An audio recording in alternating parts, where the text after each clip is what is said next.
সারা জীবনই অনেক কাজ করেছি দুঃসাহসের সঙ্গে।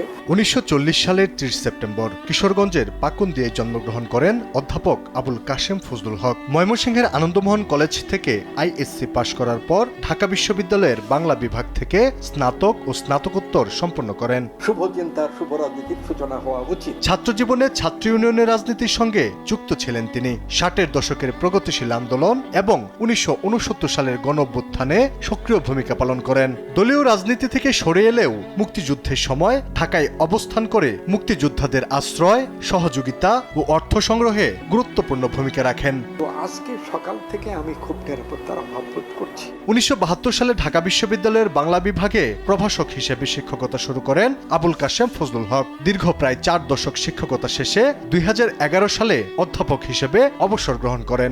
2024 সালের 28 অক্টোবর বাংলা একাডেমির সভাপতির দায়িত্ব গ্রহণ করেন।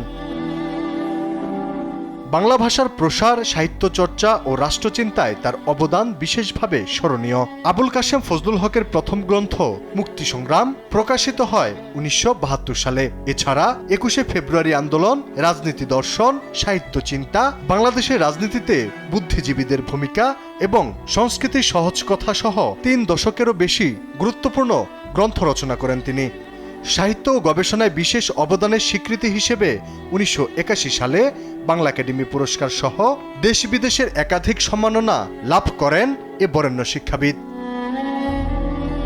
অধ্যাপক আবুল কাশেম ফজলুল হকের মৃত্যুতে বিভিন্ন রাজনৈতিক, সাংস্কৃতিক ও সামাজিক সংগঠনের নেতারা গভীর শোক প্রকাশ করেছেন। তার মৃত্যুতে দেশের সাহিত্য ও বুদ্ধিভিত্তিক অঙ্গনে যে শূন্যতা সৃষ্টি হলো তা সহজে পূরণ হওয়ার নয়। আলী আক্কাস আকাশ, দেশ টিভি, ঢাকা।